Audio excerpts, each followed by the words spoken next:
ये रिवाज था।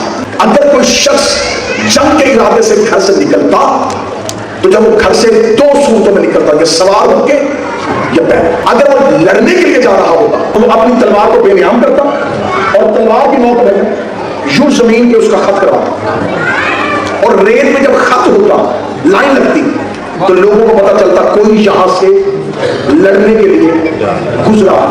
अगर वो घोड़े पे सवार होता तो अपने नेज़े की अन्नी को जमीन पे रखता और तेज घोड़े के साथ जमीन पे खत करता, या नेज़े की अन्नी का निशान या तलवार की नोक का निशान।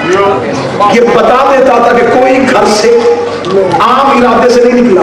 मैं पूरी जिम्मेदारी के साथ कहता था, जब शहजादी अपने घर से निकली, शहजादी ने चादर की नोक के साथ लाइन खींची। ये ज़हरा की रिदा नहीं थी, अली की जुल्फ़कार थी।